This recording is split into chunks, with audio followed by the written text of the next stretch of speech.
Okay, magandang gabi po sa ating lahat. Always po purihin natin, pasalamatan ng Panginoon dahil ito ay kanyang pagtitiwala na naman. Of course, I'm so grateful. I know that you are so grateful too na tayo po ay patuloy na nagiging katiwala ng Diyos ng maraming bagay. Especially this kind of opportunity na napakalaga ito, which is so precious. Dahil po hayaan natin ang Panginoon through His written words na kailangan pong babasahin at sasabihin, ay marinig po natin ang kanyang mensahe, ang kanyang habilin, pagtuturo, yung pag-feed niya, pagpapakain sa ating inward man, the new man, sa ating spiritual life. Dahil ang layunin ng Panginoon na tayo po'y mag-grow in His grace and in the knowledge ng ating Panginoon. At dahil diyan ay kailangan po natin talagang tuunan ng pansin, bigyan ng importansya ang mga ganito pong mga gawain. Looking forward sa mga darating na mga kind of development, some programs na yung parang bagang tayo ay magkaroon ng fellowship sa mga ganitong pagkakataon na nakikita ko mga mukha nyo, nakikita nyo ako sa pamagitan ng tinatawag na parang Discord app ata ito. Na kailangan meron kayo, meron kami rito, habang nagtotok ako rito, nakikita nyo ako, kayo naman ay nakikita. Parang interaction. Pwede naman yung conversation, parang casual fellowship. Na parang itakda natin sa isang pagkakataon, tapos lahat tayo ay nakaposisyon sa kanya-kanyang lugar, tapos magkaroon tayo ng conversation. Anything, baka may question kayo, may suggestion or whatever, or ano na bang balita, baka pwede kayo magbalita ng ganon. Maganda po yung from time to time gagawin natin yun. Kaya po yung ating ihanda at itong ating mga crew na tumutulong po sa atin to make this kind of ministry available sa lahat po ng mga interesado, no? Lahat ng talaga na nagmamahal sa salita ng Diyos ay magandang pagkakataon. So, sa gabing ito, ako ay nagpapasalamat po na wala sa inyong prayer, na walang sawa, na inuukol ninyo para po sa ministry ng Panginoon, para sa inyong lingkod, para sa ating isa't isa. Ito ay actually prayer service natin ito kung tayo nandun sa congregation.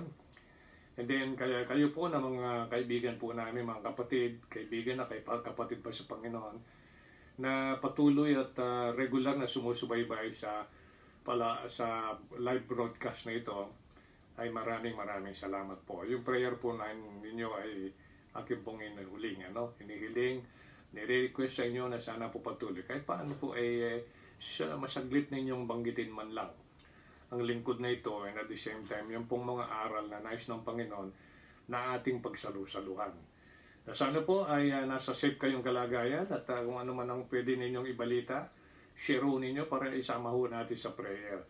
Nandiyan naman ang messenger o Facebook or yung messenger particularly kasi medyo private yun, and then at the same time text messages. So yun po yung kailangan natin na something like that, kumustahan tayo at ako pag ako yung nag-send halos sa inyo pong lahat na active yung number, yung iba ata hindi active kaya wala akong reaction So anyway, sa pagkakataong ito ay handa po natin ang ating mga sarili. Ay pag-usapan po natin. Ito kasi ay every Wednesday, share natin ito, Maybe dalawa sigurong presentasyon o tatlong presentasyon. Medyo may kabaan kasi kailangan natin more verses bawat point para maging maliwanag po yung subject na ito. Very important kasi recorded in the Bible, lahat ito ay naisulat for our learning. Just remember always, Romans 15:4, Hindi po nai-record ang mga pangyayari dito, kwento ng katotohanan na naganap sa mga nakaraang mga panahon at yung mga bagay pa na magaganap sa hinaharap, ay kailangan ho natin pagkukulan talaga ng pansin para tayo mag-matured sa ating spiritual life. Alright, pwede ho ba ninyo akong samahan sa inyong sa prayer na ito at kausapin natin masinsinan ng Panginoon. Anything na pwede po ninyong mahiling sa Panginoon sa oras na ito para maibigay natin talagang buo yung honor sa Kanya at saka yung glory sa pangalan ng Panginoon Jesus. Panginoon namin Diyos, sa dakila, maraming salamat po Ama. Nailaan mo na naman ang napakalaga mong oras para po sa amin. And at the same time, nadugtungan mong patuloy ang aming buhay at patuloy na pinapanatiling safe kami sa mga nagaganap po sa aming paligid, sa aming sitwasyong kasalukuyan. At kami po, Panginoon, ay dagdagan mo ng lakas, dagdagan mo ng inspiration, encouragement, para po may pagpatuloy namin ang buhay na nagluluwalhati sa iyo, nagbibigay po ng karangalan sa iyong pangalan. Kaya hari nawa sa gabing ito, anuman po ang mga inihanda mo, mga katotohanan, nais mong itanim sa aming mga puso, mga binhi ng katotohanan. Alam po namin darating ang araw, kapag good ground po yan, ay magkakaroon po ito, magiging fruitful. Kaya mas po kami ng gabay ng Espiritong Banal upang eksakto ng kalooban mo po siyang maganap. At patuloy po ang aming paglapit na may pagsusumamo na kung ano man po ang makita mo, mga mali, hindi maganda, na sumagi sa puso namin, sa isip namin, nagawa in the past, Lord, please forgive us. Kailangan po namin patuloy ang cleansing ng mahal na dugo ng aming Panginoong Yesus upang kami po ay palaging right sa iyong harapan. Palagi pong karapat-dapat sa ganito pong mga pagkakataon dahil po nakasentro ka rito, ikaw ang aming pag-uusapan. Kalooban mo ang aming pag-usapan at mga bagay na iyong idadagdag sa mga kaalaman na meron na kami in the past. Lord, just please purify our thoughts and our hearts.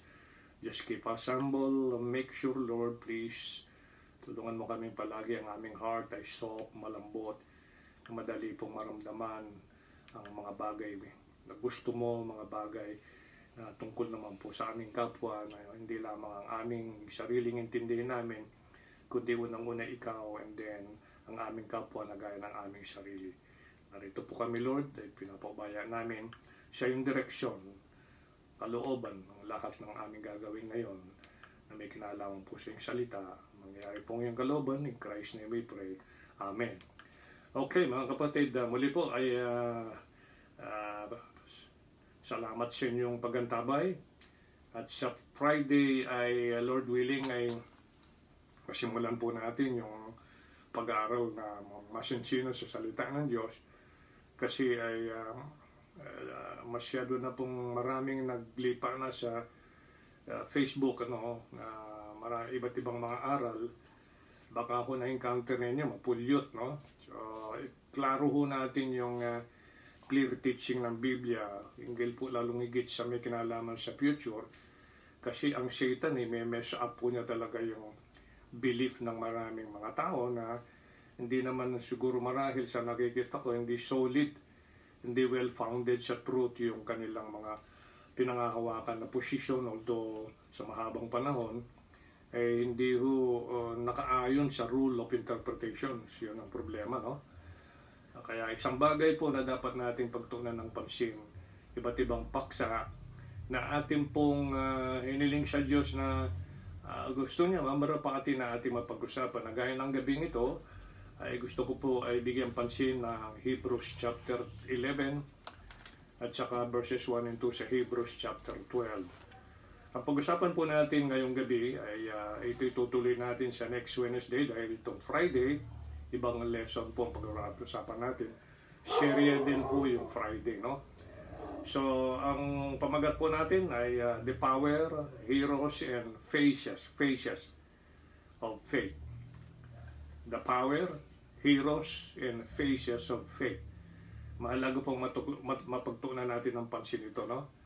Yung kapangyarihan, yung mga, ang tawag dito, no? Yung mga, tawag dito sa heroes, mga bayani, nalikha ng pananampalataya. And then, yung phases, ito yung mga stages niya, no? Ito yung mga degree niya, no? And then, mga steps niya sa kaganapan ng application ng nasabing faith na ito, no? Alright, sa Hebrews 11, tingnan natin yung verse 1 to 3 muna. Hebrews chapter 11, hindi ko nailagay doon sa heading nitong Hebrews 11:32 lang nailagay ko dyan, ano? Alright, sa verse 1, now faith is the substance of things hoped for, the evidence of things not seen. For by it, that's by faith, in verse 2, the elders obtained a good report. Kaya tignan niyo yung nagagawa ho ng pananampalataya sa Panginoon. Ano? And then in verse 3, through faith, we understand that the words were framed by the Word of God. Hindi natin alam yun, no? Naisulat lang sa Biblia, dahil ito salita ng Diyos, so we believe that. We understand that the words were framed by the Word of God, so that things which are seen were not made of things which do appear. Kaya hindi ho nilikha ang mundo sa mga bagay na nakikita na. Kundi po ay mga bagay na hindi nakikita, doon po nagsimula yun, ano? And in verse 32, and what shall I more say? For the time would fail me to tell of the Gideon, Barak, Samson, Jephthah, David. Pero dapat ho, medyo maingat ho tayo rito. Dahil hindi ho pareho yung faith dun sa Old Testament sa faith that we have here bilang mga New Testament believers in Christ. Ano? Sa Hebrews 12 verses 1 and 2, wherefore, I want you to notice this one, kasi yung chapter 11, yung faith po nila dito, makikita natin dito talaga, by faith, by faith, by faith. Mostly yun ang simula ng bawat verse. Ano? Sa Hebrews chapter 12 verses 1 and 2, wherefore, seeing we also are compassed about with so great a cloud of witnesses, let us lay aside every weight, bigat yan po yun, and the sin which doth so easily beset us, and let us run with patience the race that is set before us. Pasinin niyo verse 2. Ito yung mag-iiba ho dyan, no? Looking unto Jesus, the author and the finisher of our faith, who for the joy that was set before him endured the cross, despising the shame, and is set down at the right hand of the throne of God. So yung pong faith dito na inauthor ng Panginoon at tinapos, pag-usapan na natin ito, no? Ay ito po yung tinrabaho niya po doon sa cross. Sa Old Testament, wala pa hong cross nun, personal, no? Literal na cross na pinako ang Panginoon. That's why, ang New Testament ay nailikha po yan nung mamatay po ang testator, nagkabisa. Hanggat di namamatay ang testator, hindi magkakabisa ang anumang will, no? Kaya ito, at least, nakukuhanapin natin po dito, napag-usapan po yung doon sa verse 32, dahil po, ilan sila sa mga heroes of faith, no? Na tinatawag, no? At dito, makikita natin dito mga kapatid na nakahalaga itong note natin, pansinin nyo. Alright. So, dinefine sa 12, 1 and 2, yung kind of faith that we have now. And then, while in chapter 11, iba pong faith ang pinag-usapan doon kasi hindi pa ho napapako sa krus ang Panginoon personally. Kung paano ho nagtagumpay ang Panginoon, paano niya natapos, naka-detail po lahat yan sa Biblia. Iyon po yung uri ng pananampalataya na nagbigay ho na sa atin ng kapanatagan assurance na hindi po natin paghihirapan yung salvation na hindi gaya po ng mga nasa Old Testament. Ang plan po nila doon, sistema nila doon ay they have to believe, meron silang faith, pero may plus works po yun. That's why under the law, makikita nyo doon sa Deuteronomy chapter 6, verse 25, kanya-kanya hong establishment ng kanilang sariling righteousness, own righteousness. Yan po ay diniscuss at pinaliwanag na po sa Romans chapter 10, yung law ay nag-end po sa Panginoong Jesucristo. Dahil for the righteousness which is of faith, not righteousness which is of the law. Para at least makuha ninyo yung liwanag po doon, ano? Ganun pala yun. Kaya ngayon, dito sa another note ko dito, sa ilalim po nung Hebrews 12, by faith and true faith, itong dalawa na ito kasi yan ang malimit mag-appear sa Biblia, by faith and true faith, pareho yan can be rendered as by means of faith. By means of faith. So, mahalaga po ito, no? By means of faith. Kaya para na at least maintindihan mo na ngayon, pag nakita mo yung by faith or true faith, can be rendered as by means of faith.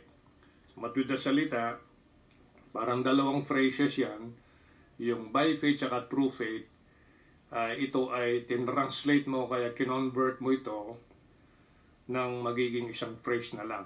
That is by means of faith. Pareho lang po yung tinutukoy, no?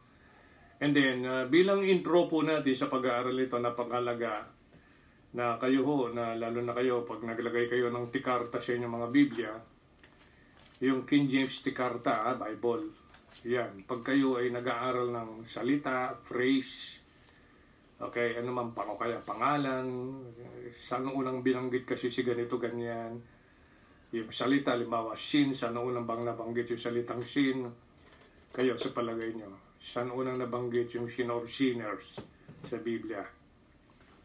Okay? May idea kayo? Oh. So, yan po yung makikita yun sa Genesis 13:13. Yan po yan. Oh. Genesis 13:13 po yan. Sa intro po natin, mga kapatid, yung righteous na buhay, matuwid na buhay, ay gaya po yan ng tinatawag nating paligsahan race, parang takbuhan o race. At yung race sa pagtuturo ng Biblia ay marathon po ito, marathon. Kasi ginamit yung term dito ay yung tinatawag nating run. Have you noticed yung verse 1, chapter 12? Verse 1, wherefore seeing we also are compassed about with so great a cloud of witnesses, let us lay aside every weight and the sin which doth so easily beset us, let us run. Hindi po ito basta, hindi lang po run. Yun po yung race natin, run. Kaya yung righteous life is like a race. Ang race po sa Biblia, marathon po yan. Batay sa 1 Corinthians 9:27 o 24 to 27, 2 Timothy 2:5. Alright, basahin natin yung para makita natin yung 1 Corinthians 9, para may idea po tayo rito kung bakit dapat talaga may pagpipigil. Mayroon pong disiplina sa sarili, di pwede ho yung bara-bara, no? Pasinin natin yung verse 24 ng 1 Corinthians 9. 9:24, know you not that they which run in a race, run all. But one receiveth the prize, so run that you may obtain. And every man that striveth for the mastery is temperate in all things. Tama nga naman. Kung gusto mong ma-master mo yung linya na yon, kailangan dito mapagpigil ka, disiplina. And then, bawal magpuyat, huwag kang magpuyat. Bawal maginom ng ganito, kumain ng ganito, huwag mong gagawin. Yan po yung temperate, mapagpigil in all things. Now, dito sa mundo, they do it to obtain a corruptible crown. But we, an incorruptible. Yung sa atin naman po, incorruptible. Kasi pagdating ng judgment seat of Christ, doon po ipuputong yan, i-reward. So ngayon ay mga nagaganap na mga race, events, competition, corruptible crown po ang nailalagay sa kanila. Okay? Yan po yun. Kaya mapapansin natin. Then, 2 Timothy 2:5, para makita natin yung mga talata na may kaugnayan sa ating paksang pinag-uusapan.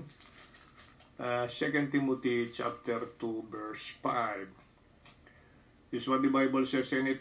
And if a man also strive for masteries, gusto mong magmamaster ang isang bagay, ma-perfect, para at least candidate ka para maging champion, ganyan, magkatanggap ka ng honor, yan, ganun eh. Ganun din naman mga estudyante, di ba? Pag masipag itong mag-aral-aral, talaga nagpupuyos siya sa review, study. Kung ang nag-aaral, tamad, matulog na, iba yung inaatupag, sa palagay mo magiging grade niya, magiging accomplishment niya. And if a man also strive for masteries, yet is he not crowned except he strive lawfully. Kailangan ang iyong pag-strive ay naaayon sa rule. Rule. Yan. And then chapter 4, 6 and 7, si Pablo, ganun po yun. Kaya yun, di ba sinabi niya dun sa 9:24 to 27, kasi siya ginagawa niya yun. At ginawa niya. Kaya ang declaration niya, pansin natin sa chapter 2 Timothy 4, 6 to 7. Ang sabi ng verse 6 ay, "For I am now ready to be offered, and the time of my departure is at hand." Sa ating kasi spiritual, ano? But kailangan natin, dahil tayo ay temple ng Banal na Espiritu, kailangan talaga disiplinahin natin yung ating mga sarili. Kasi maraming mga abala sa ating paligid ang umaabala, kaya hindi tayo nafo-focus, nagko-concentrate sa pagmamaster ng ating spiritual life. Kaya napakatumal ng growth ng maraming Kristiyano sa atin, ano? Kaya hindi nagmamature, palagi nananatiling babe, sensitive, right? Childish, yung mga ganun, no? Tapos sabi po ng verse 6, "For I am now ready to be offered, and the time of my departure is at hand." Verse 7, "I have fought a good fight, I have finished my course, I have kept the faith." Ano yung magkikita natin sa verse 8? "Henceforth there is laid up for me a crown of righteousness, which the Lord, the righteous judge, shall give me at that day." Ang maganda dito din yung last part, "And not to me only." Si Paul, ginawa niya yung role niya, part niya bilang individual na lingkod ng Diyos. Ngayon, yung crown of righteousness, hindi lamang matanggap ng tulad niya, na talagang kinontrol niya, temperate sa buhay niya, talagang disiplinado sa kanyang spiritual life, wala talagang humila sa kanya because he fought a good fight. Tinapos niya yung kurso, kaysa yung bitin, ano? "So and then shall give me at that day, and not to me only, but unto all them that love is appearing." That's the appearing of the Lord Jesus Christ. Titus 2:13 na tinawag na glorious. Yung nagmamahal sa pagbabalik ng Panginoon. Kaya yan po doon nakasalalay yung ating pong goal for mastery. Kasi make sure pagdating ng araw, haharap tayo sa judgment seat of Christ, you will be crowned. You will be crowned. Kaya yan po yung target talaga noon. Yung pagbabalik ng Panginoon. Kaya ngayon pa lang, mga kapatid, kayo nakikinig, huwag tayong magbiro-biro sa buhay Kristiyano. Alright? Common sense naman, alam naman natin ang mga bagay dito sa mundo na nagbabawas, humihila, nagnanakaw ng mga time natin na supposed to be, I repeat, supposed to be para sa Panginoon yun, para sa growth ng ating pananampalataya, para sa regular feeding, exercise ng pananampalataya natin, at marami pang bagay which are being described in God's book. Kaya maliwanag na maliwanag, mga kapatid, yung mga athletes, batay dun sa Hebrews chapter 12, dito sa Hebrews chapter 12, ay nagpe-perform yung better when there are spectators. Diba? Pag merong mga tagapanood, kakatandaan mo mga kapatid, sa buhay natin ito, maraming nanonood sa atin kasi dati, kasama natin sa grupo ng pananampalataya or whatever, pero meron silang nakita na pagbabago sa iyo, alright? Naiba kumbaga sa uniform mo, naiba na yung uniform mo, panglangit ng uniform mo, and then at the same time, iba na yung identity mo, dahil dati ay kapamilya kanila, ngayon ay kapuso. Ayan po yung mga bagay-bagay, no? Kaya nga po rito ay sila po yung mga spectator. So maaari naman sa tunay na paligsahan, takbuhan, sigurado ako, I believe inspired yung mga atleta, lalo na kung nandyan sa nanunood, kung siya ay may girlfriend o may boyfriend, o yung mga magulang niya, mga kamag-anak, yung kaparyo niya, alright, kabanda niya, nanunood, iba yung dating, no? Iba yung energy matatanggap niya doon. Kaya athletes perform better when there are spectators. Tayo dapat palaging aware, ang daming spectators. Nagaya ng dinidescribe ng verse 1 ng Hebrews 12, "Wherefore seeing we also are compassed about with so great a cloud of witnesses." Kaya alam niyo yung mga bagay na humahadlang sa pagtakbo ko, from performing yung best natin ay ano yon, para bumagal ka, bigat. Bigat. Hindi lamang bigat sa isip, bigat sa heart. Meron kang nararamdaman, may problema, right, na ikaw ay bahagi ng takbuhan, kaso dumating ang mga problema, in-entertain mo, something like that, hindi ka nakafocus, hindi ka nakakonsentrate. Kaya ano ang expect sa'yo? So, alam mo na yung magiging resulta. Ngayon, kung titignan natin dito yung Galatians chapter 5, mga kapatid, basahin natin yung 6 and 7. Galatians 5, 6 and 7. Para mabigyan mo tayo ng liwanag hinggil dito sa paksang ating pinag-usapan, the power, the heroes, and the phases of faith. Sabi po ng Galatians chapter 5, 6 to 7, mga kapatid, for in Jesus Christ, neither circumcision availeth anything, nor uncircumcision. So, makikilala po yung mga Hudyo, circumcision, ito yung mga pagtutuli.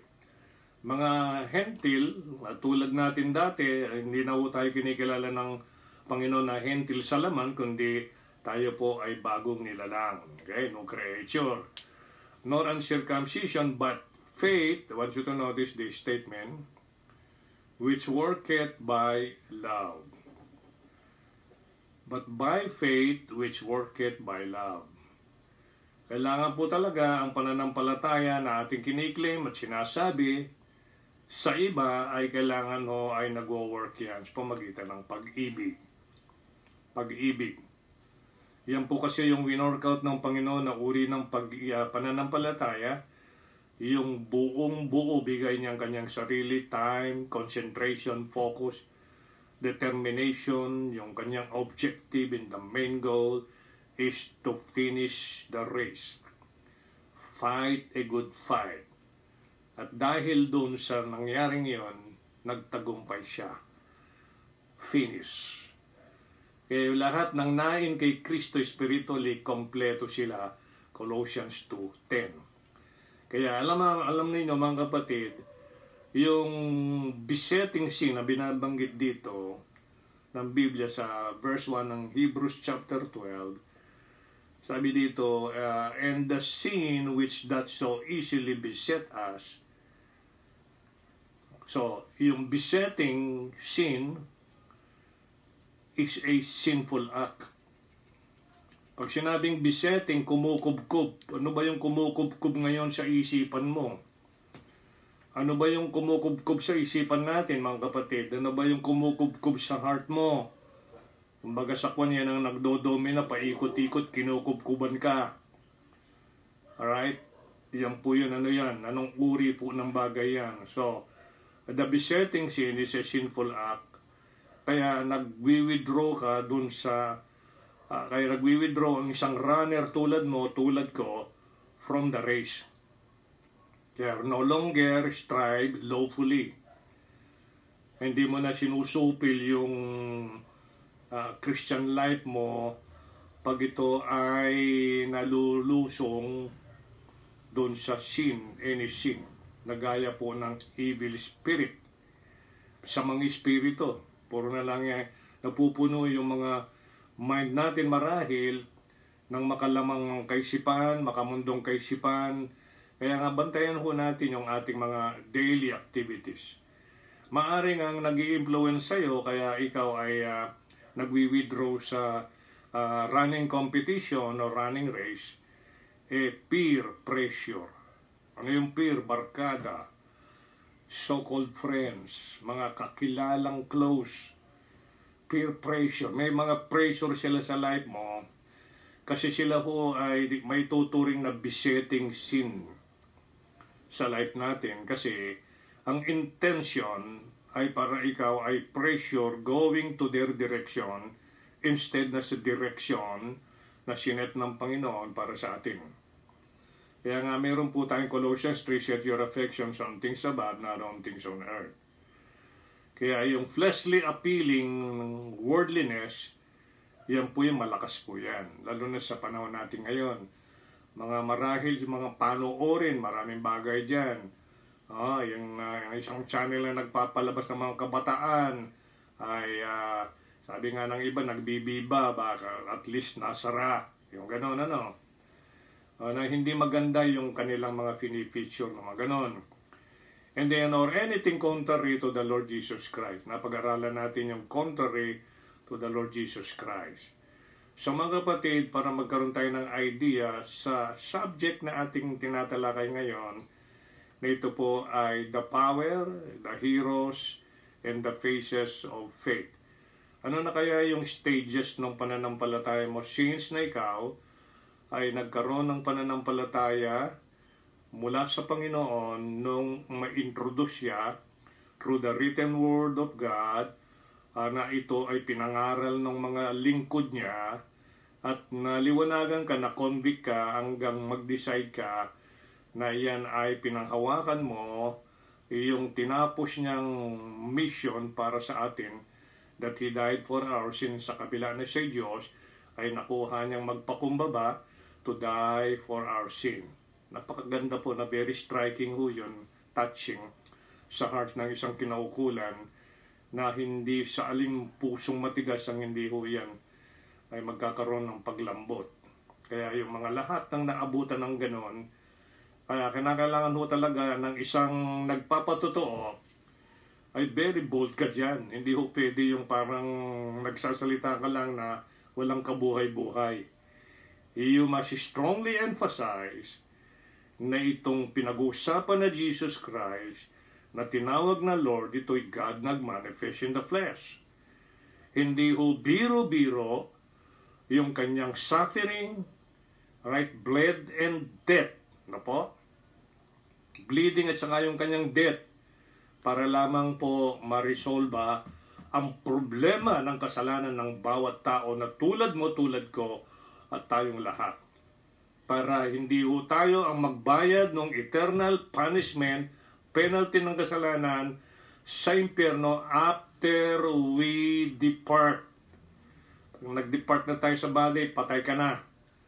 Yung soul mo, yun ang ikaw, nakabalot sa body, nakahawig ngayon ng body mo, ay malululan, may lalagay, may bubulid sa dagat-dagatang apoy o kaya dun sa impyerno. Nakikita mo lahat ng mga kaharap mo dun. Nafi-feel mo yung environment. Naamoy mo yung asupre. Alright? Naririnig mo yung mga sigawan 24/7. Yan po yun. Pakatandaan mo yun. Ganun po yung mangyayari. Balot lang ng body. That's why kung ano yung form ng body, yun din po yung form ng kaluluwa. Kaya pag-isipan banayad, yung hindi biro-biro na ginawa ng Panginoon sa cross ng Calvary, para ho ay maipasa sa atin ang pananampalataya na manggagaling sa recorded written word of God na may kinalaman primarily sa buhay ng Panginoon, sa ginawa ng Panginoon, sa na-accomplish ng Panginoon, para po ang dating sa tao ay magiging gift na, in the form of gift. Eternal life, imagine mo, no? Magkakaroon ka ng buhay na walang gan in heaven, kasama siya, libre, gift. Hindi ka gumastos ni pambalot, ni paglagay ng ribbon, wala kang contribution dyan. Ni yung tag na may lagay ang pangalan mo, wala. Na i-deliver pa sa'yo. One time in your life. And then, nagkaroon ka ng seal ng Banal na Espiritu. And then, registration ng ating pangalan in the Book of Life. Forgiveness of our sin. Na mana, nagawa at pwede pang magawa habang ikaw nabubuhay. Yan lang ang minsan inako ng Panginoon. Once and forever. Yan ang term sa Bible.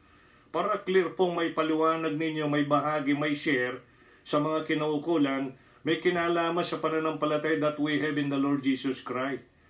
Yung pananampalatayang inotored niya, tinapos niya sa Calvary. Para ho malaman natin, para hindi ho ito kwentong lola basyang lang, parang pakapyaw, walang kabuhay-buhay. Kailangan ho lahat ng Kristiyano ay maging aggressive. Ito talaga ay determine ka na may bahagi ito sa kinaukulan na sinasabi mong mahal mo sa buhay, best friend mo, ka-close mo sa trabaho, alright, ka-close mo sa school, marami, etc., etc. Ngayon mga kapatid, pag-usapan natin yung unang bahagi nitong the power, the heroes, and the phases of faith. Number 1, by means of faith. Kaya kanina ay sinabi natin yung by faith, through faith. Ito po ay can be rendered as by means of faith. Doon lang kasi ang pinakabuod nun, no? Sumasaklaw doon sa by faith and through faith, na ang pinakabuod na salita niyan ay by means of faith. By means of faith. So, by means of faith, kunin natin yung phrase na yon. By means of faith. Pagkatandaan po natin ay we are reminded, dito sa note ko sa ilalim ng number 1, that faith is not merely an assent. When I say assent or assent, A-S-S-E-N-T, pagpayag o pagsang-ayon, kasi yun ang faith eh. Diba? Faith cometh by hearing, and hearing by the word of God. Nung marinig mo yon, pumayag ka at nagsang-ayon ka dun sa sinasabi. Sumang-ayon ka dun sa requirement. Sumang-ayon ka dun sa offer. Sumang-ayon ka na itong person ito ay dapat maging Savior mo at Lord, etc. Okay, we are reminded that faith is not merely an assent of the mind. Kasi pasok mo ng lahat yan sa mind yan, i-analyze yan eh. But a working force in the life. But a working force in the life. Hindi lamang po ikaw nagkaroon ng faith, tapos wala lang. Wala ka ng pakialam sa testimony, wala ka ng pakialam na ito po ay urgent business ito, urgent na balita na dapat po nating pamalita habang meron tayong opportunity. Let us do good unto all men, especially unto the household of faith. Kaya napakahalaga po ng mga pamilya ng Diyos ay nag-uugnayan, nagfe-fellowship, nagpapalakasan. Yan ang Hebrews 10:25, no po? Ay talagang nagpapalakasan sila, they exhort one another, ano po? Ay talaga po yan ang ginagawa nilang attitude. Praying for one another, singing together. Ang ganda po, ang sarap. Kasi family tayo ng Diyos. Household of God. Yan po yung term. Pansinin natin yung 1 Thessalonians 1, verses 2 and 3, na may kinalaman by means of faith. Okay? As I said, we are reminded that faith is not merely an assent, pagpayag or pagsang-ayon of the mind, but a working force. I repeat, a working force in the life. Working force po yan. In the life. Kaya yung buhay mo, meron ka ng working force sa loob mo because of that faith, para ito'y pamuhay, makita, marinig, na po, ng mga tao, spectators, cloud of witnesses sa life mo. 1 Thessalonians 1, verses 2 and 3, we give thanks to God always for you all. Napakalaga dito mga kapatid. Oh? We give thanks to God always for you all, making mention of you in our prayers. Ginagawa ba natin ito mga kapatid? Honestly speaking. Pag hindi mo ito nagagawa, failure mo yon. Sa iyong failure yon. Kasi you are supposed to do that, thanking always ang Panginoon. Yung kanyang pasasalamat, napansinin nyo dito, we give thanks to God always for you all. Bakit? Siyempre, lalo na kung pinapanalangin mo ko, halimbawa lang, no? And then, inaalala mo ako, kahit paano, no? Naturally, yung pagpapasalamat ko. Ngayon, ikaw ba? Yan, at least, mapag-express ka ng pasasalamat para naman doon sa ibang kinaukulan. Maring naalala ka nila sa kanilang prayer. Okay? Nag-ugnayan kayo. Kailangan na nagpapasalamat ka rin. And then, pag nagpipray ka, making mention of you in our prayers. Verse 3, remembering without ceasing. Talaga hindi po talaga mawala sa isip nila. Naalala palagi, ikaw naging part ka ng aking buhay, whether nung tayo nagsimula, o nung tayo magkakilala, nung tayo nagkasama. Alright? Kailangan ho lahat yun, i-appreciate mo yun. Remembering, tandaan mo palagi doon. Wag ho tayong tumulad sa mga tao na marahil ay ikaw ay naging bahagi ng kanilang buhay. Alright, naging malaking bahagi ng buhay nila. And then all of a sudden, kinalimutan na nila doon. Naging malamig ang kanyang pakikitungo sa iyo. Mga bagay po yan, taliwas sa Biblia. Remembering without ceasing your work of faith, labor of love, and patience of hope in our Lord Jesus Christ, in the sight of God and our Father. Yun po yung ating intindihin, yung sa mata ng Diyos. Sa mata ng tao, maraming iba't ibang kanyang palagay sa iyo. Iba't ibang mga iniisip, lalo na pag umiiral yung envy, or kaya umiiral yung pride sa buhay niya. Alright, umagat ng konti yung buhay niya, dumunong na. Marami din mga anak na very unfortunate. Nung sila educated na yan, parang naging nawala ng role ang magulang nila. Hindi na nila kinokonsulta, o marahil hindi na kinokumusta. They don't care. They don't care. Bakit? Bakit? May nakilala na sila sa buhay nila. Okay, na mahal daw. Samantalang yung nakilala nang yun, hindi naman yun ang nagpalaki sa kanya. Hindi naman yun marahil ang nagpaaral sa kanya. Alright, hindi naman marahil yun ang nag-alaga sa kanya, kundi basically the parents. Pero nung nakakilala na siya, kung minsan nilalabanan, marahil mayroong ganun mga cases eh. Iba na yung sumagot sa magulang. Wala nang modo, wala nang respeto. Hindi na niya inaalala nang walang humpay yung ginawa ng mga magulang niya, kung imagine niya yun, ay malalaman pa lang niya pag siya nagsimulang maging magulang. Okay, remembering without ceasing your faith of love, labor of love, and patience of hope in our Lord Jesus Christ, in the sight of God and our Father. Mga kapatid, ang palagi ho nating intindihin yung tingin ng Diyos sa life natin. Huwag nating tignan yung tao. You can please the 5 people, but you cannot please the other 5. Napasaya mo yung 5, pero galit yung 5. Yung galit, haharapin mo, tatalikuran mo yung 5. Ano mangyayari? Huwag mo intindihin, basta make sure ang ating pong pinamumuhay ginagawa ay nakapagluluwalhati sa Diyos, nakapagbibigay ng karangalan, kapurihan, so be it. I-appreciate ng tao, hindi, sa kanya na yun, no? Ako pag gano'n ang aking buhay hindi ako pwedeng masway ng mga iba't ibang attitude, pakikitungo ng tao sa akin. Basta sa abot ng aking kakayahan, this is what I know, this is what I believe, na batay doon sa salita ng Diyos, makalwalhati sa Diyos, gagawin ko. Na-appreciate o hindi, nasa kanila na po yun. Sa kanila na po yun. Yun ang aking principle sa buhay. But I always appreciate people naging bahagi ng life ko, dumaan sa life ko, something like that. Kahit paano ay pinahintulot ng Diyos, makilala ko, and then makasalungo ako kung saglit man na panahon, appreciate those. Hindi ho, niloob ng Diyos yun nang wala lang. Meron ho. Mabibigyan ho tayo ng iba't ibang klase ng aral, pananaw, karanasan, mga ganun ba? Pansinin natin yung Galatians 5, 6, and 7. By means of faith. Kaya napakalaga po rito yung work of faith, labor of love, patience of hope in our Lord Jesus Christ, in the sight of God and our Father. Galatians 5, 6, and 7. For in Jesus Christ neither circumcision, yun ang mga Hudyo, availeth anything, nor uncircumcision, mga hentil, by faith which worketh by what? Love. You did run well. Marahil sa buhay natin, ay yung mga nakaraang mga araw ay napakaganda ng takbo mo.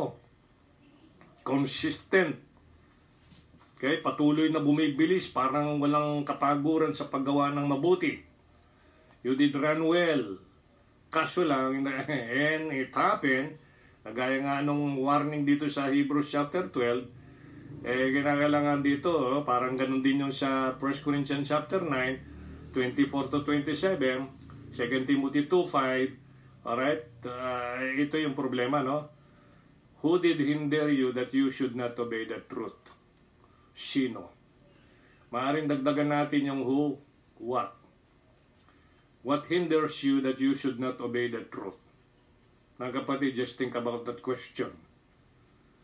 Okay? You did run well. Sa mga nakaraan, maaaring napakaganda ng attitude natin, pakikitungo, pananambahan, sa pakikinig ng salita ng Diyos, pagsama, no? Yung pag-join natin, participation sa mga practices, sa mga activities, etc. Ay ako, tongton, na bless ako pag nakikita ko meron tayong okasyon, tapos lahat gumagalaw yan, lahat ay nag-aakyan, lahat ay tumutulong, no? In different forms.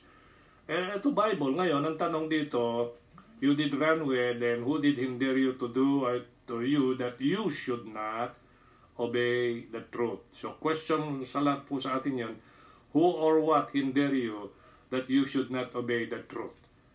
Anong truth ang pinag-usapan? Truth halimbawa sa pananambahan, truth about sa pag-aaral, pagbulay-bulay, reading, searching, studying the Word of God. Ano yon? Anong naghihinder po sa atin dyan? Kaya ganun lang po yan, tanungin natin ang ating sarili. Titus chapter 2, 7 and 8.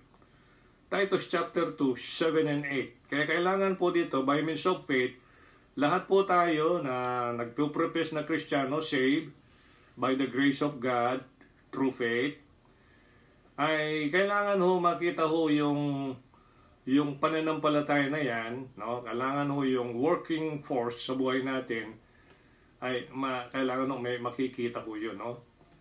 Yung bang faith which worketh by love, yung mga ganun ba, no? And then yung mga tulad ng sinasabi ng 1 Thessalonians, yung work of faith, labor of love, patience of hope. Kasi ang Panginoong Jesucristo, siya yung blessed hope natin. Titus 2:13, looking right unto Jesus. Ano sabi dito? Ano sabi niya? Alright? Looking for that blessed hope. Yan. Glorious appearing of our Lord God and Savior Jesus Christ. Titus 2:7 and 8, in all things, ito ho yung salita ng Diyos, showing thyself a pattern of good works. Pattern, alam naman natin yung pattern. Pag ano yung pattern, gayahan yung pattern na yon. Okay, parang yung din ng mga, meron din natang mga tinatag natin ng fashion show, gano'n ba? Mga fashion show, ito naman ata yung mga uri ata ng mga kasuotan, gano'n. Alright, kung gusto mo ba yung fashion na yon? Kaya ang sabi rito, in all things showing thyself a pattern of good works, in doctrine showing uncorruptness, gravity, sincerity, sound speech that cannot be condemned, that he that is of the contrary part may be ashamed, having no evil things to say of you. Napakaganda ho na pagbulay-bulay nito. Pakita natin ang ating mga sarili ay pattern of good works. Pag doktrina, walang korupsyon. No, hindi mo kinukorrupt yung Word of God, hindi mo tinutwist, something like that, ano. Hindi mo binabaluktot.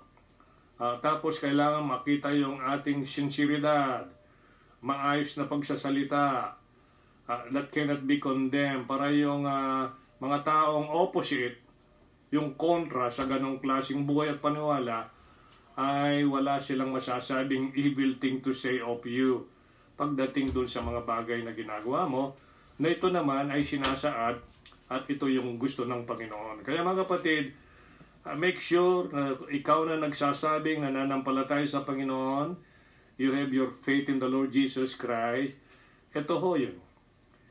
Alam naman natin sa pamagitan ng pananampalataya na ligtas tayo, by grace through faith.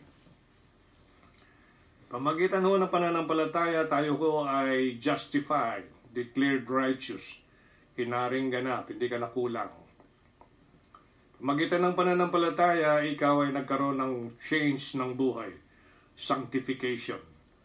Pagkatandaan mo yan, no? Kailangan, klarong-klaro sa life natin yun. Pamagitan ng pananampalataya, ay ikaw ay nagkaroon ng tinatawag nating salvation, yan, change of position. Alright, or standing. Nakain na tayo kay Kristo spiritually. We are no longer in ourselves. Then, nagkaroon tayo ng tinatawag nating change of family. Kaya ginamit yung adoption.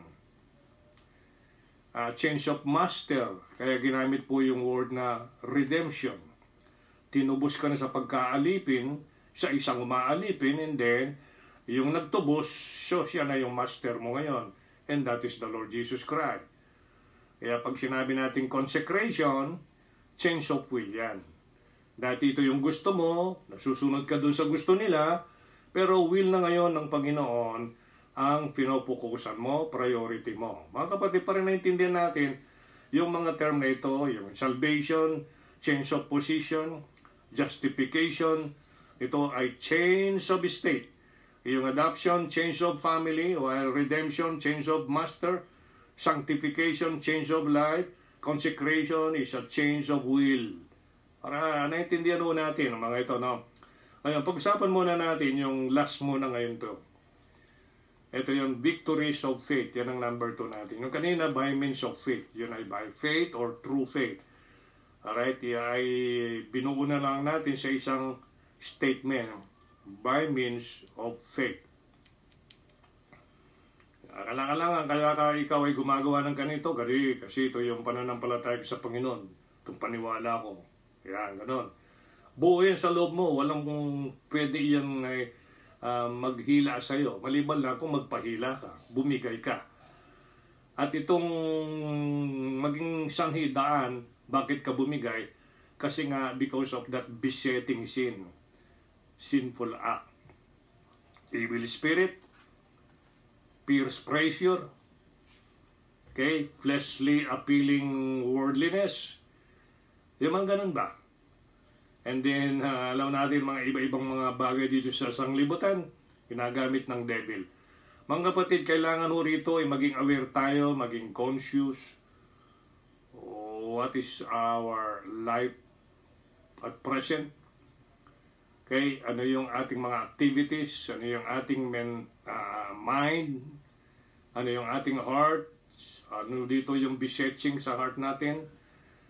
Okay? So, ito'y bagay po na dapat natin consider. Para hindi po nasasayang ang mga time na pinagkakatiwala ng Diyos, mga biyaya na faithfully pinoprovide niya para hindi ho yan mawalang saysay. Kaya nga, napakalaga yung redeeming the time as we have therefore opportunity. Hindi lamang ho yung kapwa natin, intindihin natin kasi naman utos naman talaga yon. Love thy neighbor as thyself. So, ikaw save, hindi pa siya save. So, anong gagawin mo? Kung tunay mo siyang mahal. Diba? So, ganun lang po yun. Kailangan balita mo yung good news. So, ano naman yung good news? Yan ang tinatawag ng Romans 1:16. Gospel ni Kristo. So, ano ba yung gospel ni Kristo? Puntahan mo ang 1 Corinthians 15 verses 1 to 4. He died for our sins. He was buried, the third day He rose from the dead. Para yung mga taong tatanggap kay Kristo. After they heard the word of truth, nagkaroon sila ng paniniwala. Nagkaroon sila ng pagtitiwala. Alright? At kinakailangan siya na ang magsisave sa life nila from going to hell. At siya na ang magdadala sa kanila sa langit. Ayun lang po yun eh. Ganaan nandun ang focus mo. Pag once na ito na-present mo sa tao, na-close sa'yo, na binarden tayo ng Panginoon para ibalita sa Kanya yung good news of salvation. Of course, may prayer patuloy yan. May prayer patuloy. May effort talaga yan. Hindi mo huwag mong tantanan hanggat kayo nagkikita, hanggat napiperceive mo na welcome pa rin. Sige lang. Until na siya'y masave. So, yung prayer mo, prayer natin ang mahalaga dyan.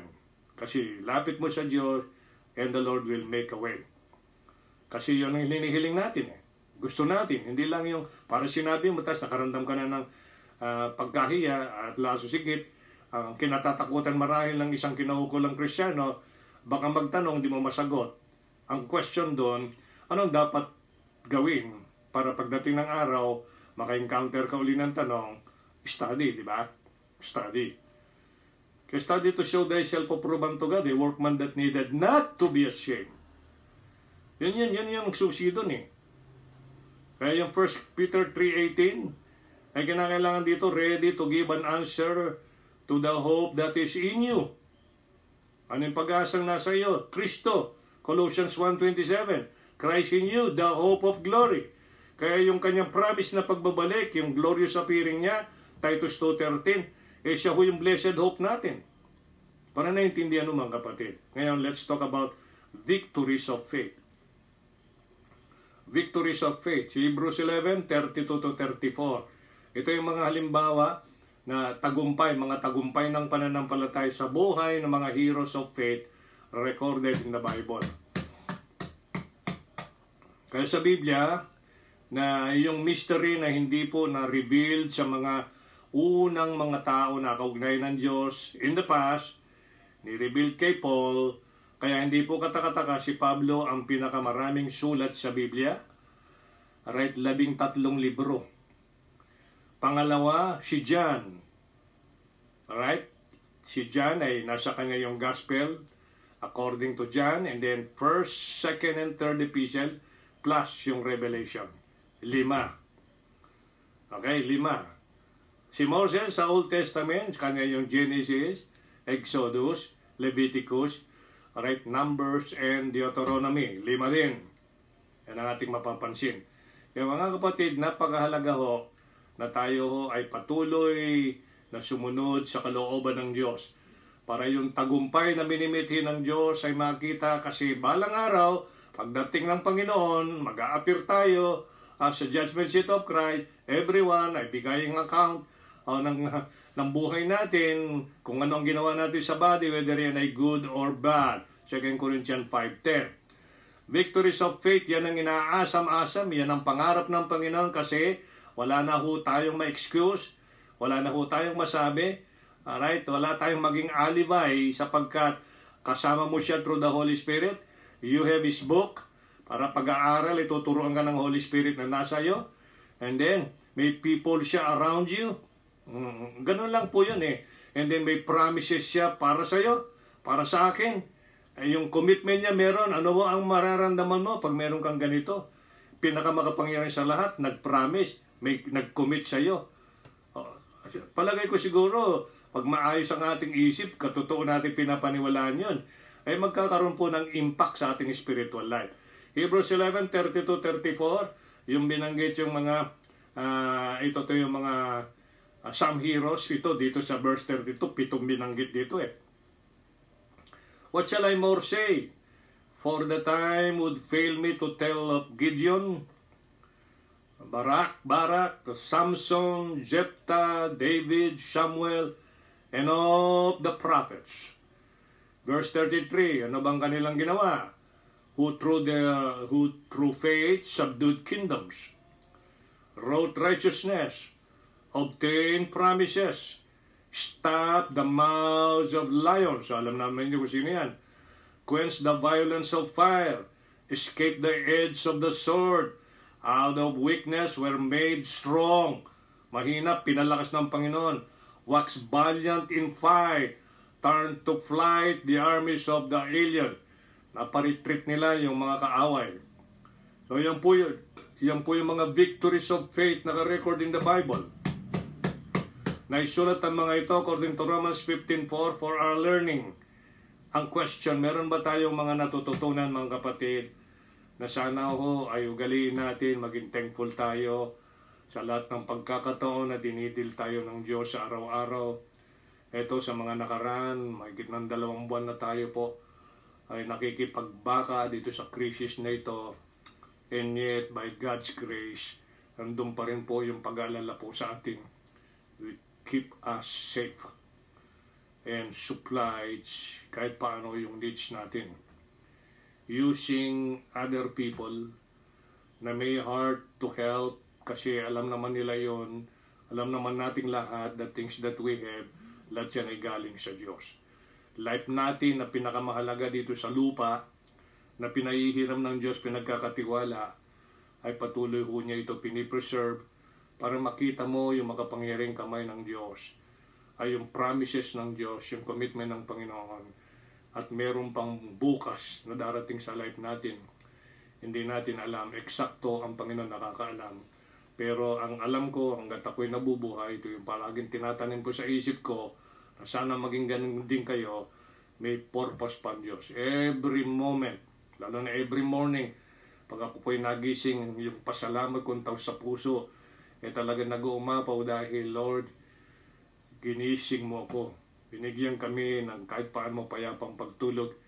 Alam ko po may purpose ka sa akin sa araw na ito. Ano man po yung gusto ko pong malaman, may lagay mo sa isip at puso namin with the instruction of your word. Please po. Ganun lang po yung mga ibang paraan ng panalangin. May note po ako dyan sa Victories of Faith. Ang pananampalataya ay always po yan ay victorious grace. Ang pagkaiba ng mga Old Testament saints sa New Testament saints, yung sa Old Testament saints, they found grace.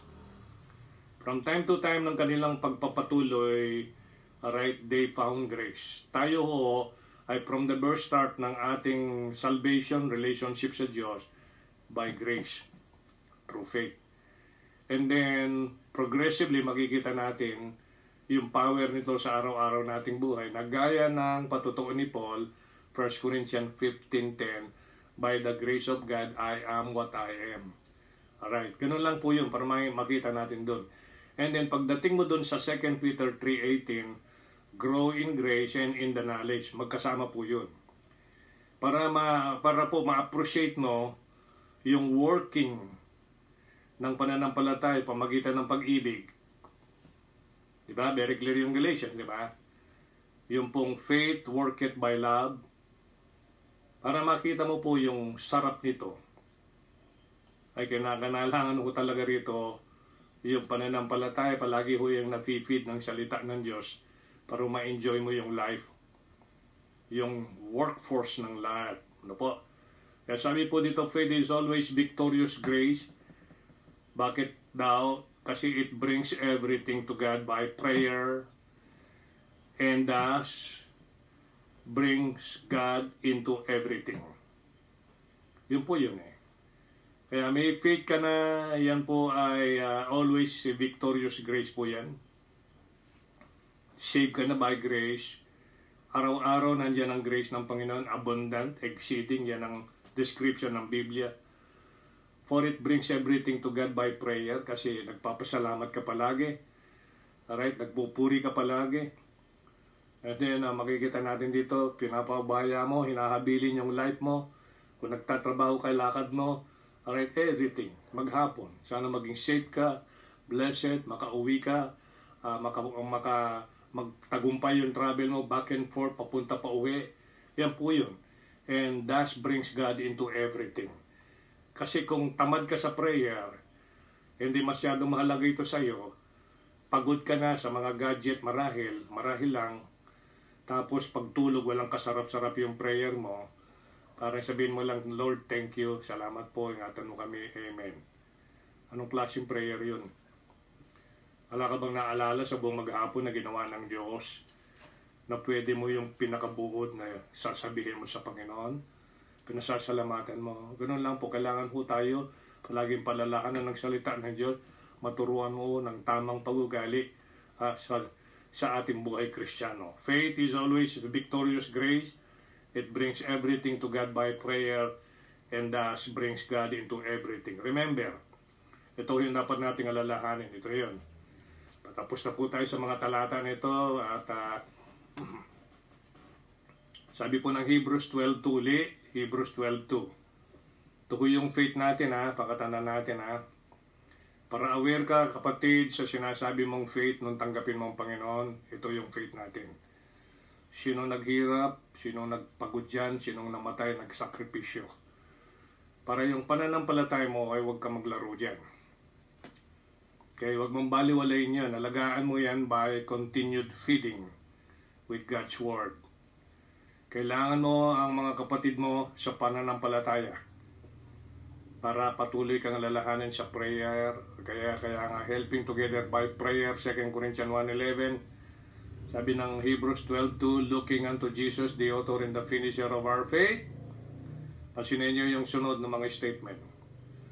Who for the joy that was set before him endured the cross, despising the shame, and is set down at the right hand of the throne of God. Alright, kung mga tao, ano yung sinasabi sa'yo, maaaring inihiya ka nila, Alright, sasabihin nila, limbawa, ang damit mo 2 piraso lang, pinagpapalit mo yan na lang palagi, pero palagi malinis naman, maayos. Wala kang dapat ikahiya. Maring ang situation mo, hindi ka iba nung iba, medyo nakaangat materially, physically, yung life mo ay mababa. Wala kang dapat ikahiya. Basta alam mo yung mind mo, alam mo yung heart mo, and God knows exactly what is in our mind and what is in our heart. Yun po yung pinaka-important na dapat po nating intindihin para hindi nating intindihin ano man ang impression sa tao. Ang mahalaga rito, in everything we do, kailangan po siya ay na-honor, naluluwalhati. Tuloy natin ang basa. Despising the shame and is set down at the right hand of the throne of God. Ayan po yung accomplishment. John 19:30, para maintindihan mo natin yung Hebrews 12:2. Sa John 19:30, sulat na lang po ng sulat. When Jesus therefore, habang siya nakabayubay sa krus, ito na po yung accomplishment, yung ending po ng mission niya. Imagine, nakabayubay sa krus, tinatawanan, kinukot siya. Pinainom ng hindi dapat inumin. Tinandusan yung tagiliran. Kinukot siya. Sino ito? Yun ang God nag-manifest in the flesh, kapatid. Pakaisipin mo, banayad yun. Let's think about it. Ito po yung God manifest in the flesh. Nag-suffer para po sa atin. When Jesus therefore had received the vinegar, pinainom, napakapait. Okay? Ano ang tawag dito? Maasim na napakapait pa. He said, it is finished. And he bowed his head and gave up the ghost. Yun na yung ending ng kanyang life. John 17:4-5. Ito na po yung kanyang prayer sa Father. Ang prayer niyang ito ay hindi pa siya actually mababayubay sa krus, nakabayubay sa krus. Kundi po ito ay statement na finish na. Okay? Sa kanya, yung gagawin, determine siya na ito matatapos. Sa kanya, finish na ito. Parang ho yung mga prophecy in the Bible, makikita nyo, nasa tinatawag nating past tense form. Tapos na. Pero actually, magaganap pa lang in the future. Sa Diyos, ang isang bagay, sigurado 100%, walang makakapigil doon, yun po ay tapos na yun. Kaya sinulat in advance, para ma-inform ang mga kinaukulan, para ito yung panghawakan ng Diyos ay hindi siya pwedeng magsinungaling. Hindi niya ma-deny ang kanyang sarili. Alright, 2 Timothy 2:13. Kahit di mo paniwalaan, hindi mo tanggapin, hindi niya may deny ang kanyang sarili. He remained faithful, ang wika ng Biblia. Kaya kailangan rito, willing ka mag-suffer. Kasi hindi lamang po binigay sa atin ang manampalatay sa kanya, kundi mag-suffer for His name's sake. Are you one of them? Kailangan dito, maramdaman mo yun, suffering na yun. Para tayo ho ay ka-fellowship sa affliction ng gospel. I have glorified thee on the earth. Ito yung kanyang pakikipag-usap sa Diyos. Ito talaga yung Lord's Prayer. Kausap niya yung Father, I have finished, in past tense na po ito, the work which thou gavest me to do. And now, O Father, glorify thou me with thine own self, with the glory which I had, past tense, with thee before the world was. Imagine, kasama na niya yung God the Father, bago pa inilikha ang sanglibutan. Kaya God siya nag-manifest in the flesh. Neither pray I for this alone, ang wika niya doon sa verse 20. Alright, but for them also which shall believe on me. Isa ka doon, nag-profess ka. Isa ako doon. Tayong mga nakikinig, marahil tayo yun. Alright, but for them, pinag-pray ka ng Panginoon, tapos na kasi. Sa Kanya, tapos. Yung gagawin niya ngayon talagang ma-endure the cross. And for them also, sabi rito, which believe on me through their word. There, ito yung mga mangangaral. That they all may be one, as thou, Father, art in me. So yung Father, na kay Kristo. Alright? And Kristo nasa Father. Paano yun? Oh. Kaya nga sabi ni Kristo, nakakita sa akin, nakakita sa Ama. Sinong amang hinahanap mo? Ang wika niya doon sa John 14. Ang mapapasin natin dito, sabi niya dito ay that they all may be one, para maging isa sila, yung lahat ng mga mananampalataya sa Panginoon. As though Father art in me, ikaw ay nasa akin, Ama, ako'y nasa iyo, that they also may be one in us. Pansinin ninyo, pag nasa iyo si Kristo, nasa iyo yung Father, nasa iyo yung Holy Spirit. You have the Trinity, the three persons in one God. Kaya tinawag po siya doon sa Colossians 2:9, yung Godhead nasa kanya nananahan. Pagtanggap mo kay Kristo, at tinanggap ka ni Kristo, nain ka kay Kristo, si Kristo nain sa iyo, Colossians 2:10, you are complete in Him. In Him. Kaya kumpleto ka. Why? You have the Father, you have the Son, you have the Holy Spirit. One sila, ang wika ng Biblia. Para naintindihan mo, kapatid, ang kalagayan mo. Now, wala tayong dapat ikahiya. Wala tayong dapat ikatakot. Kung magtapos ng physical life dito, at yan talaga yung will ng Panginoon, sino ka at sino ako para pigilan yan?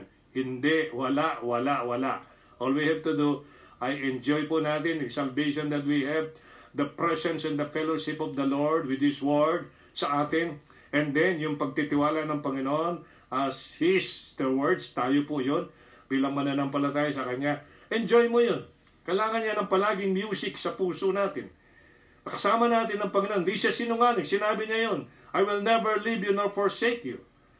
Sinabi niya yun. Kiklaim ko yung pag ako'y mananalangin. Ako'y naniniwala ng buong puso. Sa verse 20 ng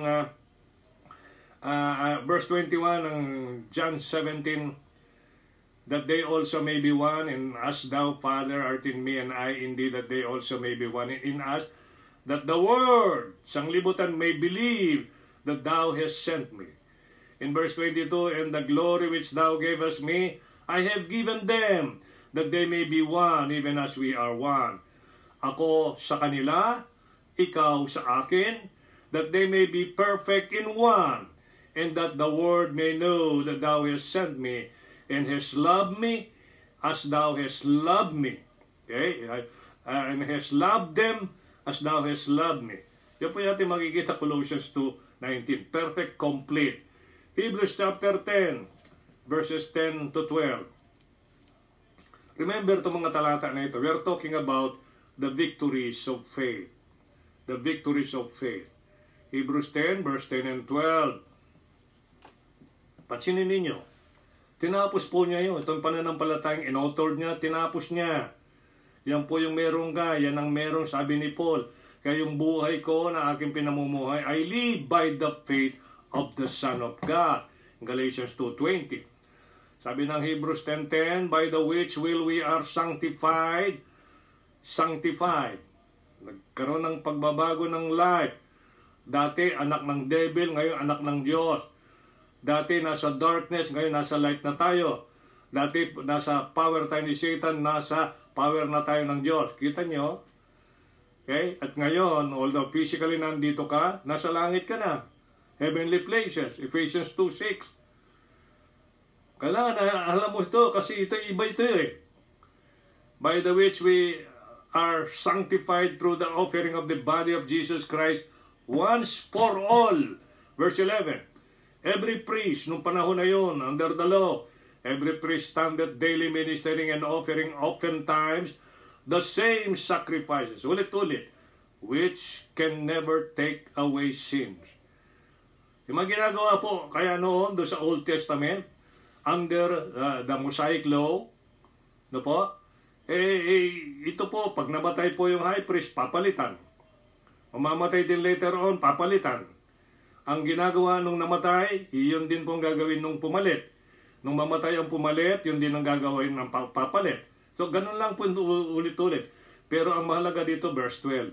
But this man, referring to the Lord Jesus Christ, after he had offered one sacrifice for sins, how long? Forever. Ano nangyari? Sat down on the right hand of God. Kasi tapos na nga eh. Wala na siyang gagawin. Alright, when it comes sa intercession for our sins, he already did. Tapos na yun. Hindi na ho siya mag-ahay ng kanyang sarili ulit para sa nagawa nating kasalanan sa mga nakarang mga araw. Hindi ba kapanatagan ng isip yun? Hindi ba magkakaroon ka ngayon ng peace? Hindi ba magkakaroon ka ng joy? Hindi ba magkakaroon ka na ng tunay na excitement? Pag-abang sa promise na pagbabalik ng iyong Savior, ng iyong Lord, na nakilala mo through His Word. Through His Word. Ephesians 2:6. Kaya ito po yung nangyari kasi nasa right hand of God na siya, no? Sat down on the right hand of God. So, what happened? Ephesians 2:6. Sabi ng Ephesians 2:6, pero pansinin muna natin yung Ephesians chapter 1. Ephesians chapter 1. Meron tayong makikita rito, saglit, 19 and 20. Sa Ephesians 1, ito, pero babusan na lang natin to. Ephesians 2:6 and 8 muna. 2:6, 8 and 9. Nakalagay naman sa screen, makikita niyo rito yung nilalaman ng Ephesians 1, 19 and 20. Ephesians 2 muna tayo, verse 6. And hath raised us up together, past tense yung raise, made, past tense, made us sit together saan? In heavenly places in Christ Jesus. Lundag tayo ng verse 8, for by grace are you saved through faith, and that not of yourselves, it is the gift of God, not of works, lest any man should boast. Kaya po yung ating pananampalataya ay victorious faith po yan. Grace po kasi dyan ang nakasubaybay. Kasi sa biyaya, binigay po ang isang bagay which you don't deserve. Doon naman sa mercy, hindi po niya binigay ang isang bagay which you deserve and I deserve. Alin yun? Punishment ng ating kasalanan, pero kinahabagan ka. Kinahabagan ako. Kaya yung parusa, inako niya instead na ikaw sana yun. Kaya yung biyaya, hindi natin deserve, magkaroon ng forgiveness of our sin, redemption of our soul, alright, gift of eternal life, gift of the Holy Spirit, okay, indwelling, yung registration ng ating pangalan sa aklat ng buhay, etc., etc., pero binigay niya, although you don't deserve. Kita nyo? Yun ang pagkaiba. So He raised us up together and made us sit together in heavenly places in Christ Jesus. For by grace are you saved through faith, and that not of yourself. It is the gift of God, not of works, lest any man should boast. Ano ba nilalaman doon 1, 19, and 20? Kasi nakaupo na tayo, sabi ng verse 6. Chapter 1, verse 19 and 20. And what is the exceeding greatness of His power to usward who believe, according to the working of His mighty power, which He wrought in Christ. Kailan? When He raised Him from the dead. Yun ang victory. And set Him at His own right hand in the heavenly places. And it happened, nung tanggapin mo ang Panginoon, ay nasa iyo at ikaw tinanggap ni Kristo because on the basis of your faith, nang galing sa salita niya, alright, on the basis of His grace and on the basis of His mercy, dapat parusahan ka, pero hindi niya binigay ang parusa, siyang umako. Okay? Dapat hindi mo deserve magkaroon ng buhay na walang hanggan, mapatawad, matubos, pero ginawa niya yon para sa iyo. Siguro naintindihan mo na kapatid ngayon. That's why walang dahilan para ang Kristiyano ay hindi ho maging tapat, maging dedicated, maging patient, alright, maging determined, para po sa kanyang karangalan at kaluwalhatian, at para naman po sa iba naman na kapwa mo bilang aplikasyon ng prinsipal at utos ng Panginoon, love thy neighbor as thyself. Save ka, siya gusto mong ganon, hindi masisave. Kailangan there must be an effort. So praying, bago ka mag-attempt ng next step, maybe bigyan mo ng gospel tracts, maybe talk for a while, and then etc. Hanggang ma-invite mo sa church or maupuan kung ikaw ay capable na mag-witness, show from the Bible. If you have New Testament or may dala kang medyo may kaliitang Bible, Old and New Testament, show it. That is our main responsibility. Co-laborers tayo ng Panginoon, mga kapatid, 3:9 ng 1 Corinthians. Pasinin natin ang Galatians 2:20 para maintindihan naman natin ngayon ang kabuuan.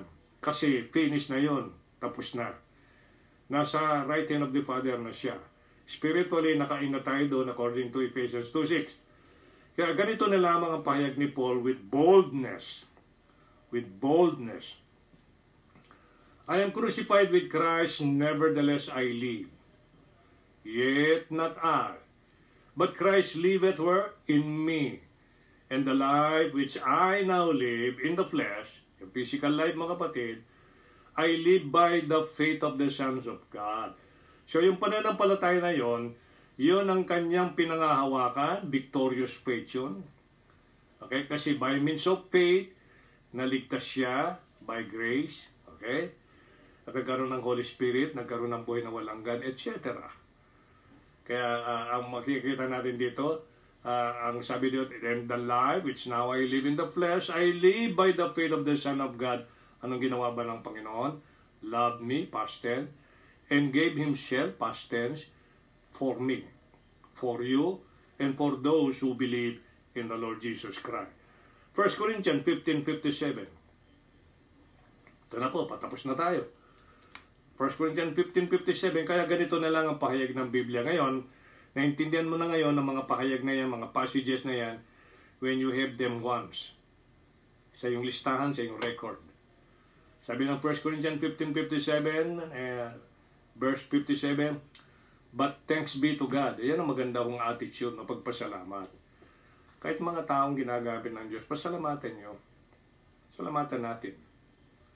Kahit maliit, kahit gano'n pa kalakihan, pasalamatan mo kasi naisip ka niya. Meron nga senior ang isang kapatid doon sa Baliwag na hindi naman actually yung kinaukulan na binigyan niya na humihingi. May blessing siya, kakilala niya, magkakilala naman sila. So may blessing siya, senior niya, itong panahon na ito, crisis na ito. Binahagi na niya. Tapos pinagmamalaki pa nung binigyan, na hindi naman daw siya humihingi. Binigyan. Kailangan mo pa bang sabihin yun? Alasang pasalamat. Dito may mga pag-ugali ng natural man. So yung kapatid, marahil isang paraan para maipadaman niya yung pag-ibig ng Diyos na sa pamagitan niyan ay, sa pamagitan niya bilang binibless ng Diyos, may bahagi yung blessing para sa kapwa. Meron siya eh. Siyempre parang hinahanap mo yung ganda, hindi ka naman nag-expect actually, pero dapat hindi mo nabigyan diin yung hindi naman ako humingi, basta binigyan na lang ako. Parang walang pasalamat. Eh hindi turo ng Diyos yun, turo ng demonyo yun. Sa Biblia, pansinin natin, but thanks be to God, which giveth us the victory through our Lord Jesus Christ. Pag walang pamamagitan ng Panginoong Jesucristo para magkaroon ka ng salvation by grace through faith, magkaroon ka ng buhay na walang hanggan, forgiveness of our sin, etc., redemption of our soul, registration ng ating pangalan sa aklat ng buhay, eh wala ka naman tagumpay. Wala ka tagumpay. Panginoon ang namagitan lahat yan para sa tagumpay na meron ka sa pananampalatayang yan. Victories of faith. Kaya sabi po ng verse 58, therefore, because of verse 57, binigyan tayo ng Diyos ng tagumpay through our Lord Jesus Christ. Sa lahat. Kailan talaga may taas mo ang Panginoon kasi tinanggap mo, right, sinampalatayaan mo, nagtitiwala ka, sumusunod ka sa Kanya. Therefore, my beloved brethren, be steadfast, unmovable, always abounding in the work of the Lord. Hindi po sometimes, hindi yung napipilitan, ano po. Kailangan masaya, with excitement, always abounding in the work of the Lord, for as much as you know that your labor is not in vain in the Lord. Very clear po yung statement. Kung wala kang paghihinayangan, ang tao, pwede niyang hindi appreciate, okay lang. Basta't yan ang galing sa puso, ginawa mo para ma-bless siya. Bahala ng Panginoon sa kanya. No? So, hindi ka naghahanap ng kagantihan. No. Hindi ka nag-expect ng kagantihan. Hindi ka nag-expect na pupurihin ka, pamamalita sa buong baryo, na ikaw ay mabait. Hindi mo hinahanap yun. Basta't sa puso mo marahil, ang totoo ay tinulungan mo siya. Kasi binardinan ka ng Panginoon. You have the things that could help. Ay, ganun lang po yun eh. Kaya, binigyan ka naman ng assurance ng Panginoon. Your labor is not in vain in the Lord. I like that. Bakit? Pagdating na judgment seat of Christ, alam niyo yun naka-record yun Alam niyo, I want to notice this, itong pagkumpara, dahil dito tayo magtatapos sa 2 talata na ito.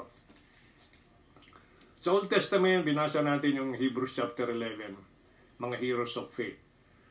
Sa Biblia, sa Old Testament, isa lang pong beses binanggit yung phrase na by faith sa Old Testament books.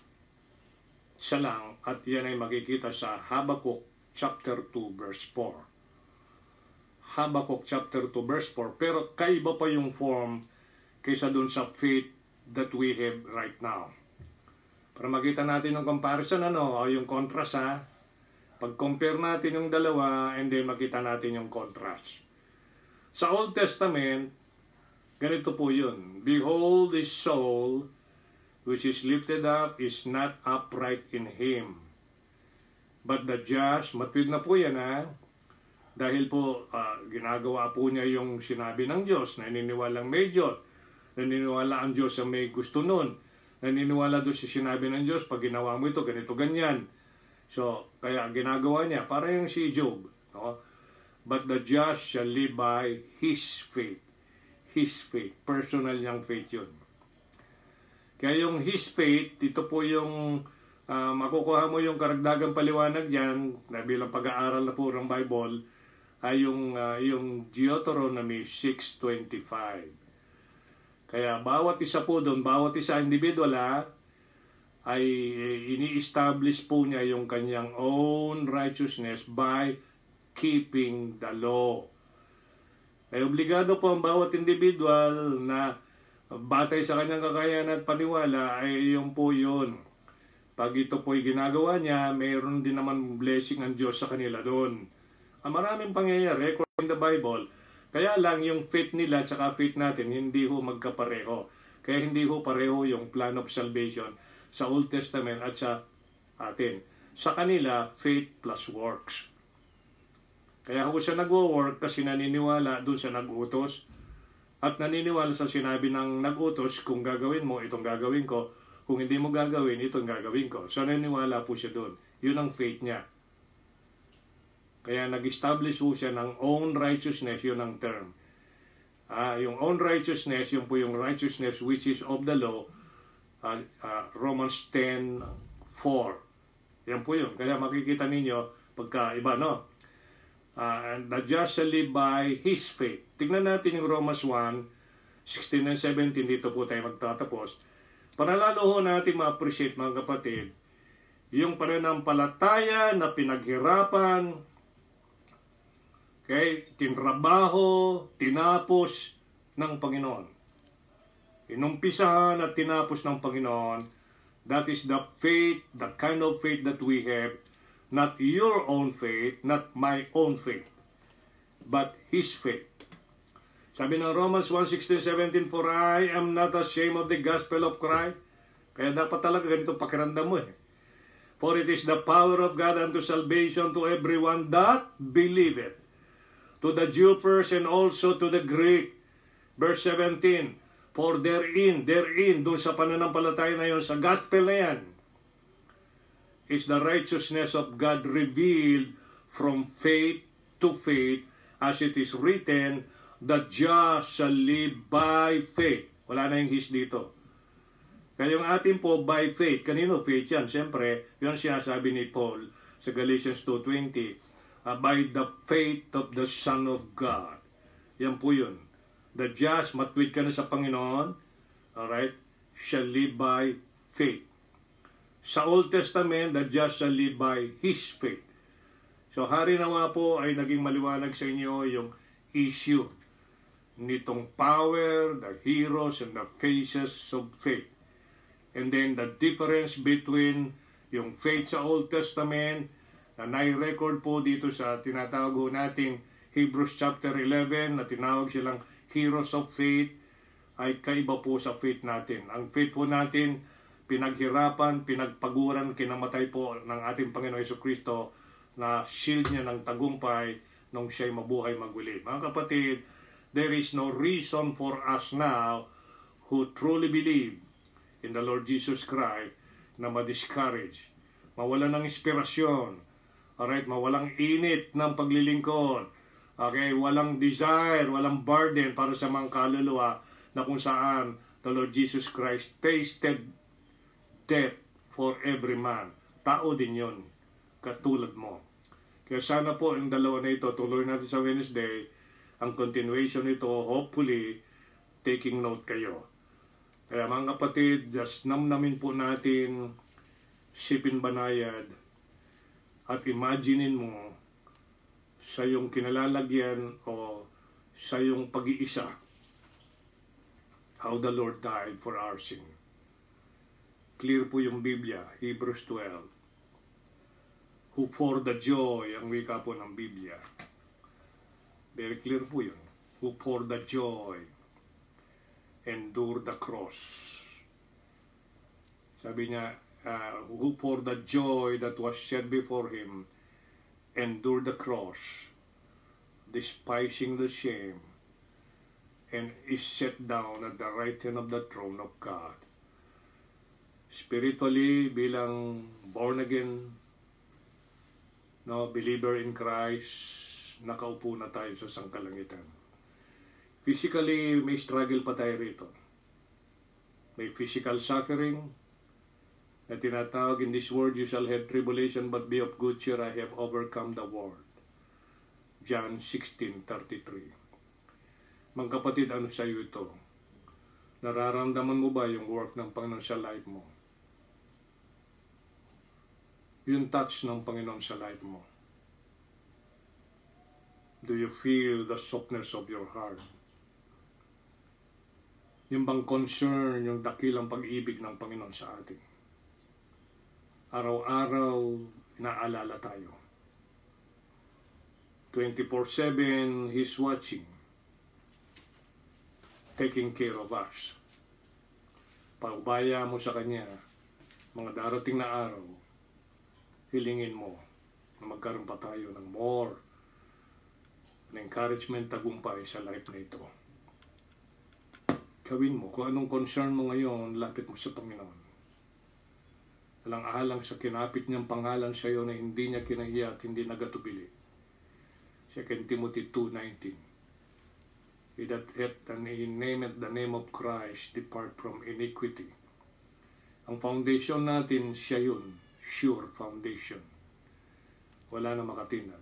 Kinakailangan maintain natin yung 1 Corinthians 15:58. Be steadfast. 2. Unmovable. 3.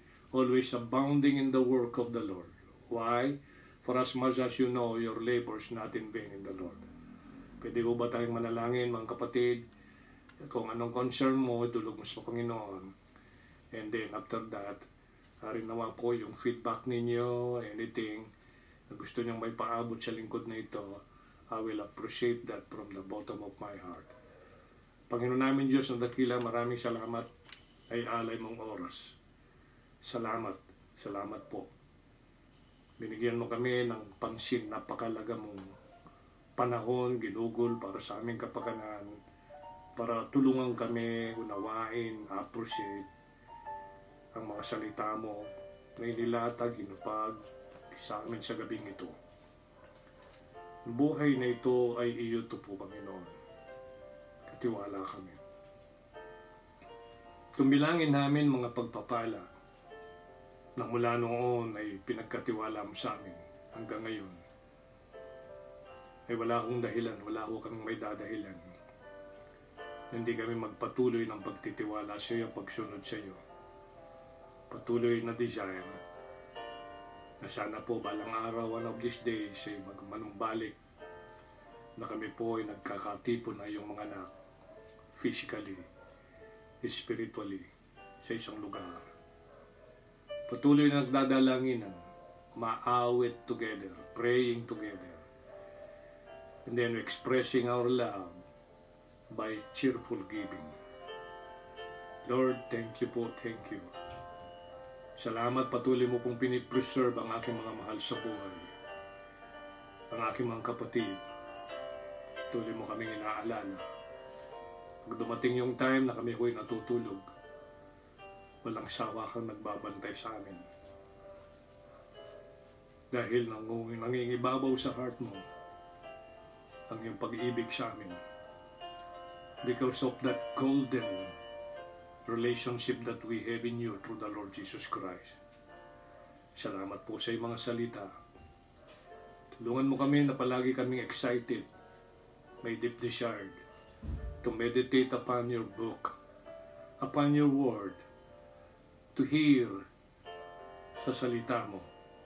Kasi you said in Luke 11:28, ang nakikinig ay pinagpapala.